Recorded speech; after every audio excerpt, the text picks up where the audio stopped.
Nothing is impossible in this world front of the ability of a man once he had decided to do that. So once again welcome back on our YouTube channel The Passion of Learning English। एक बार फिर से आपका स्वागत है हमारे YouTube channel पर। आज की वीडियो में हम डिस्कस करने वाले हैं एडवर्ब, जो कि इंग्लिश ग्रामर का एक मोस्ट इंपॉर्टेंट पार्ट है।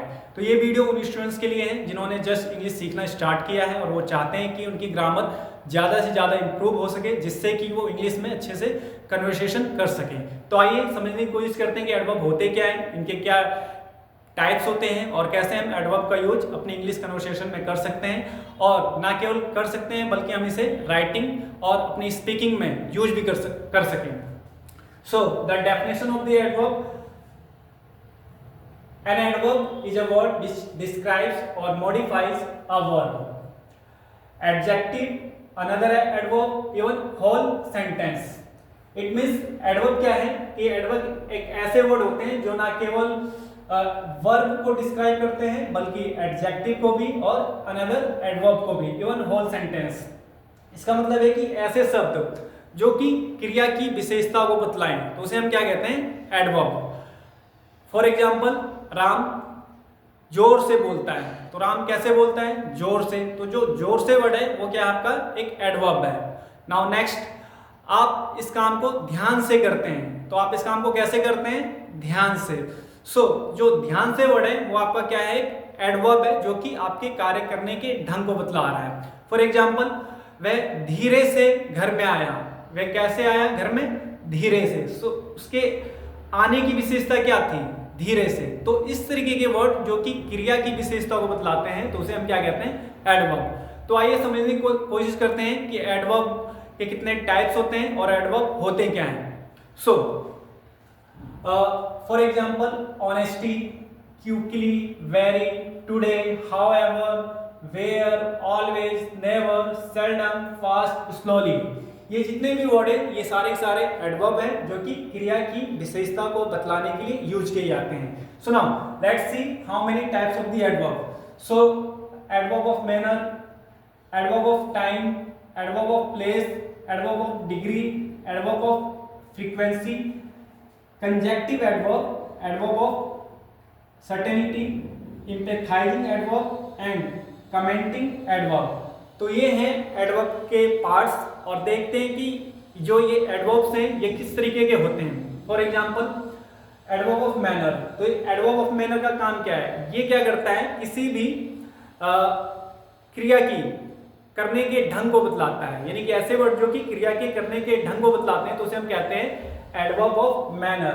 तो मैनर वर्ड से ही आप समझ सकते हैं कि आप किसी कार्य को या किसी क्रिया को किस तरीके से करते हैं। फॉर एग्जाम्पल, आप एग्जाम्पल के लिए लिख सकते हैं, for like carefully, carefully. It means आप इस काम को ध्यान से करो। ऑनेस्टली, ईमानदारी से।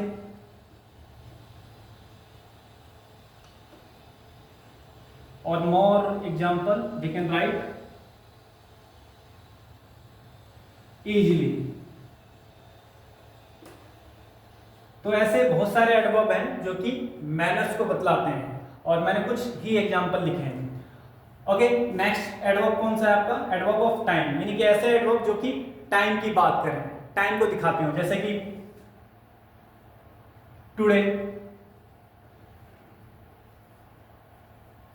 yesterday,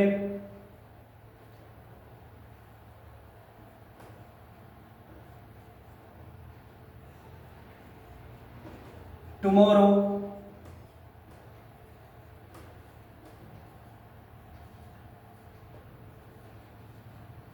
previous day, morning, evening। इस तरीके के जो वर्ड होते हैं इन्हें कहते हैं हम एडवर्ब ऑफ टाइम। नेक्स्ट है आपका एडवर्ब ऑफ प्लेस, यानी कि ऐसे वर्ड जो कि स्थान के बारे में बताएं। For example, here, there,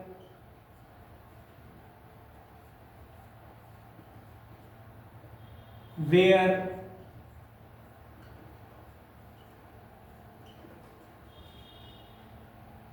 up, या डाउन, यानी कि ये ऐसे वर्ड हैं जो कि क्या करते हैं, स्थान के लिए यूज होते हैं। तो अभी तक आप लोगों को केवल ये वर्ड आपने सुना होगा और केवल सुना होगा, बल्कि आपको ये नहीं पता था कि ये वर्ड भी आपके एडवर्ब में ही काउंट किए जाते हैं in the sense of grammar. Next है आपका एडवर्ब ऑफ डिग्री, यानी कि ऐसे वर्ड जो कि परिणाम की बात करते हैं। For example much, little, enough,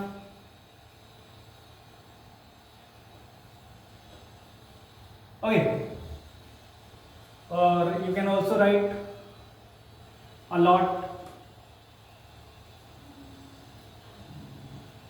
तो ये जो वर्ड है ये किसकी बात करेंगे, परिणाम की, जैसे कि मच, लिटल, इनफ और लॉट। तो इस तरीके के वर्ड को हम कहते हैं adverb of degree. Next is adverb of frequency, यानी कि ऐसे वर्ड जो कि किसी भी काम के रिपीटेशन की बात करते हैं, तो उसे हम कहते हैं adverb of frequency. For example इसके कुछ एग्जांपल लिख सकते हैं, जैसे कि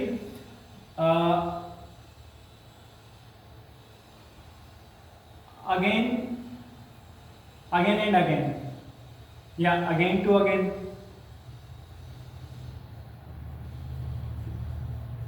like always,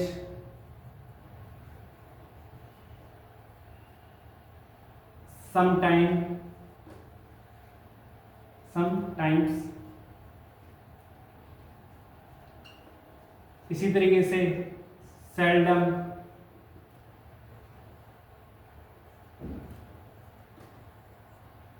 ओके। तो ये जो एडवर्ब है, एडवर्ब ऑफ फ्रीक्वेंसी, ये बात करते हैं किसी चीज के रिपीट होने का। या इसमें आप एक वर्ड और ऐड कर सकते हो, जैसे कि ऑफन। तो इस तरीके के जो वर्ड होंगे, ऑफन, OFTEN, ऑफन, तो इस तरीके के जो वर्ड होंगे उसे कहते हैं हम adverb of frequency. Now let's C next, conjunctive adverb. अब कंजक्टिव एडवर्ब क्या होते हैं, ये ऐसे एडवर्ब होते हैं जो कि दो वाक्यों को या दो उपवाक्यों को आपस में जोड़ें या दो क्लाउज को आपस में जोड़ें, तो उन्हें कहते हैं conjunctive adverb. For example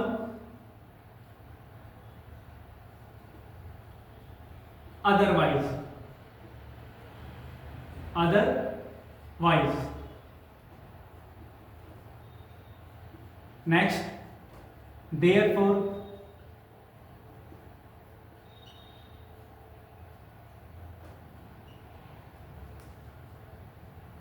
furthermore,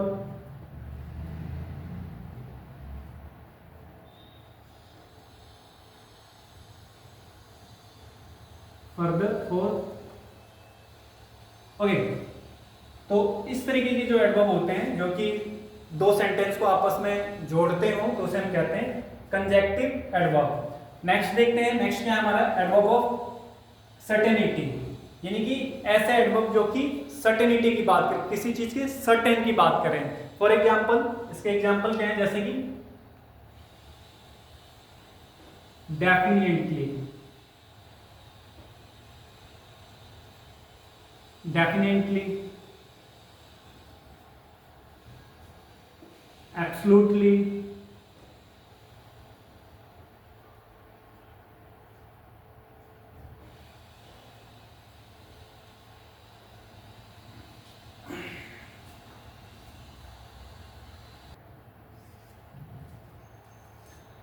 probably,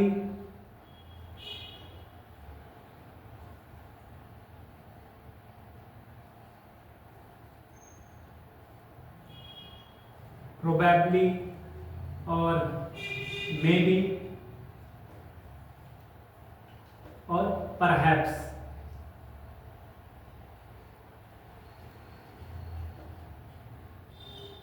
तो इस तरीके के वर्ड जो कि सर्टेनिटी की बात करते हैं, तो उन्हें हम कहते हैं adverb of certainty.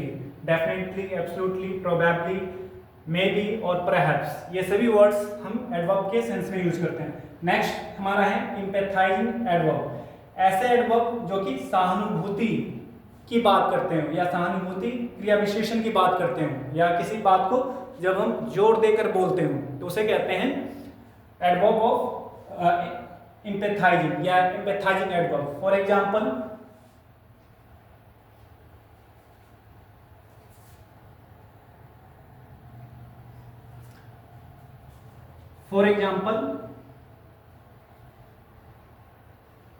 almost, very, really,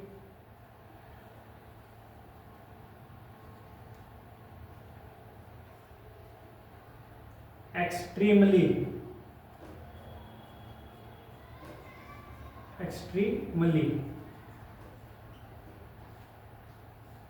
okay. तो इस तरीके की जो एडवर्ब जो कि किसी बात को जोर देने के लिए यूज होते हैं तो उसे हम कहते हैं एम्पैथाइजिंग एडवर्ब. नेक्स्ट एडवर्ब है हमारा कमेंटिंग एडवर्ब, यानी कि इस प्रकार के एडवर्ब जो कि हम कमेंट करने के लिए यूज करते हैं तो उसे हम कहते हैं commenting adverbs. Now let's see some example of it.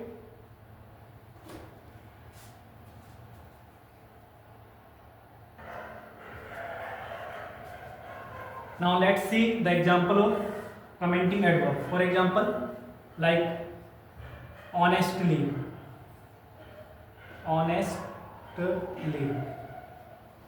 and especially,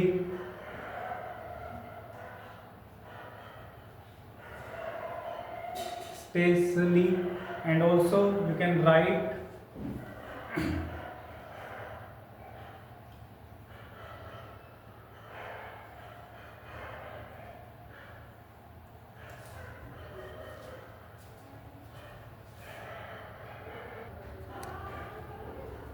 now let's see the example of commenting adverb like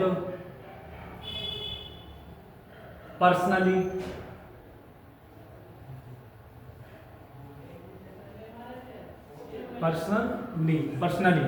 next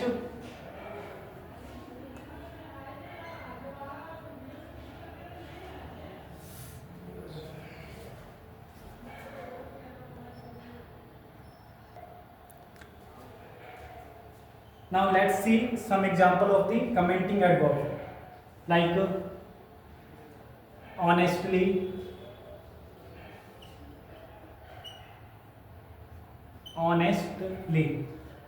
next stupidly,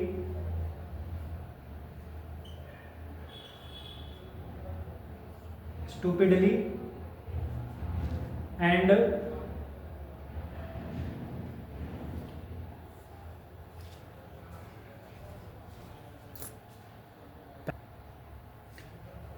let's see some example of commenting adverbs.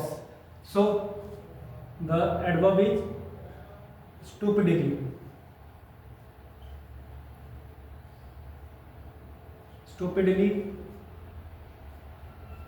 honestly,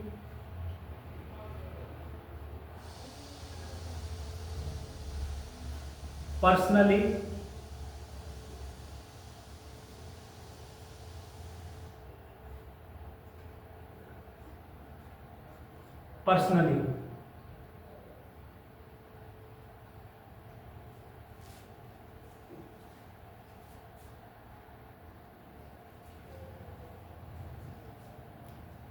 let's see some example of commenting adverbs.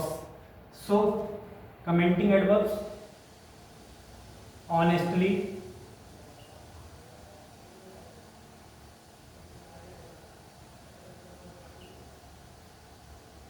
another stupidly,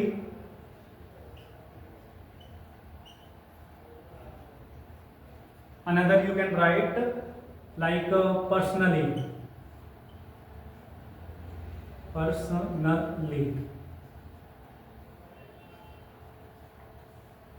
so these are the adverbs.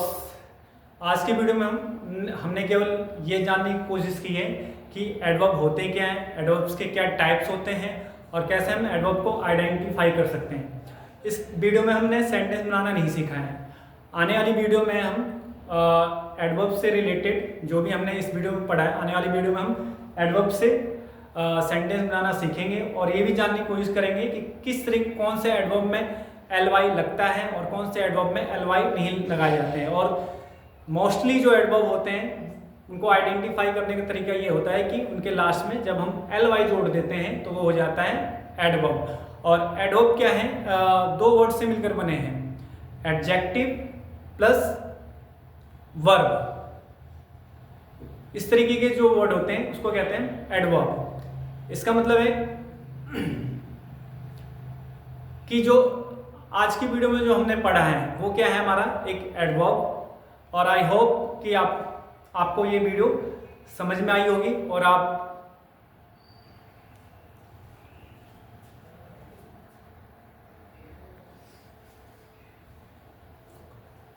So I hope you have understood the concept of the adverb. तो आज की video में केवल हमने ये जानने की कोशिश की है कि एडवर्ब होते क्या हैं, एडवर्ब्स के कितने पार्ट्स होते हैं और एडवर्ब के एग्जाम्पल क्या होते हैं। आने वाली वीडियो में हम एडवर्ब से रिलेटेड हम सेंटेंस बनाएंगे और समझने की कोशिश करेंगे कि ये एडवर्ब किस तरीके से कहाँ किस किस जगह पर यूज होते हैं। प्लस जो एडवर्ब होते हैं, ज़्यादातर जो एडवर्ब होते हैं उनके लास्ट में ly लगा होता है, लेकिन इसका मतलब नहीं है कि सभी एडवर्ब के साथ ly ही लगा हो। ओके, और आने वाली वीडियो में हम ये भी जानने की कोशिश करेंगे कि एडवर्ब होते कौन कौन से हैं।